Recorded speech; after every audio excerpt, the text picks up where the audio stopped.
C'est assurément un sujet dont on parle à Liège qui suscite la curiosité, l'interrogation, qui alimente les conversations. Une étude est en cours pour jauger de la pertinence et de la faisabilité d'installer à Liège un voire deux téléphériques pour relier le centre aux hauteurs de la citadelle et ou au Sartillement. On va faire le point sur l'intérêt ou pas de ces téléphériques urbains avec Jacques Teller, professeur à l'Université de Liège, spécialiste en aménagement du territoire et en développement territorial. Monsieur Teller, bonsoir. Bonsoir. Merci de nous avoir rejoints pour parler de ces téléphériques urbains. On va préciser de quoi il s'agit dans un instant, mais est-ce que Liège, avec sa forme de cuvette, c'est pertinent d'imaginer un téléphérique? On a l'impression que oui. Oui, c'est très pertinent de penser à un téléphérique à Liège en raison de la déclivité entre le fond de vallée et les plateaux. Et par ailleurs, ça peut s'inscrire dans un schéma de développement de la mobilité sur l'ensemble de l'agglomération en liaison avec le tram. Oui, alors on va tout de suite évidemment peut-être casser certaines idées. On va voir des images de téléphériques urbains parce qu'il y en a dans beaucoup de villes maintenant et on en installe très régulièrement. Un téléphérique urbain, c'est pas celui qu'on prend pour aller un petit peu plus haut pour débuter sa rando quand on est un peu paresseux en montagne. C'est pas celui qu'on prend pour aller skier. Hein.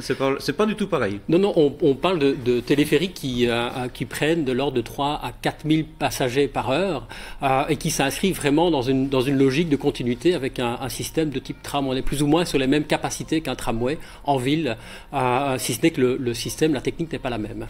L'avantage du téléphérique, c'est quoi ?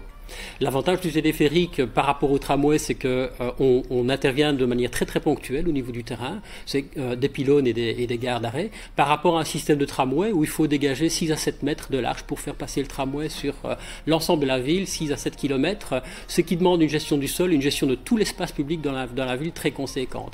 Par ailleurs, ça permet de passer des déclivités importantes et de faire des connexions de point à point entre des points sur lesquels on sait qu'on va avoir des flux extrêmement importants. Comme par exemple Saint-Léonard-Citadelle ou bien Val-Benoît, dirons-nous, jusqu'au CHU Sartillement Université. Tout à fait. Ce sont des points pour la citadelle, pour l'université, où on sait ce qu'on appelle des générateurs de flux. On a des grosses masses de public qui sortent sur des points très concentrés à des heures bien précises de la journée, pour lesquels on va pouvoir développer du téléphérique pour les ramener vers d'autres endroits de la ville. On a vu quelques images en Amérique du Sud, mais également à Brest. Enfin, il y en a un petit peu partout. New York aussi, Londres, de ces téléphériques urbains. Ça a quel effet sur les villes où ils sont installés désormais? Ça a un effet vraiment sur l'ambiance, sur la qualité de vie, sur la mobilité, que sais-je? Moi, ce que je connais un peu comme situation, que j'ai analysé un peu, c'est la situation à Medellín, en Colombie, qui était une des premières villes à installer du téléphérique, où on a vu effectivement une dynamique de gentrification, c'est-à-dire un remplacement des populations existantes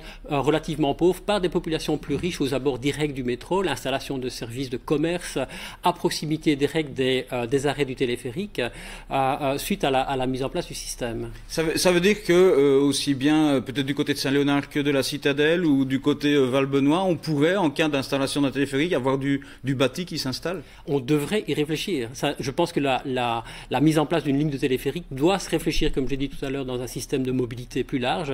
Et ça doit aussi amener une réflexion sur le type d'habitat qu'on développe à proximité des points d'arrêt du téléphérique, en particulier au niveau du pont des Motleurs, dans ce que j'appelle la plaine qui va du Val-Benoît jusqu'au stade du Standard, où on sait qu'on a du disponible, des transformations en matière d'usage du sol qui peuvent se développer au cours des années qui viennent. Les deux projets sur lesquels travaille le bureau d'études de Grenoble, pour le moment, Citadelle d'un côté, Sartillement de l'autre, ils sont crédibles tous les deux?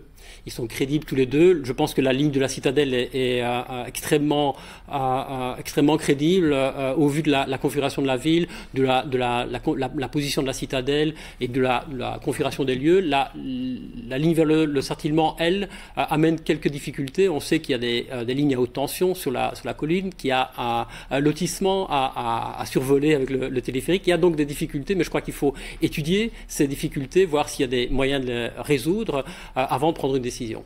Merci d'être venu nous donner votre éclairage sur ce dossier de téléphérique. L'enquête est en cours, l'analyse est en cours, les résultats devraient être connus en ces temps. Merci beaucoup.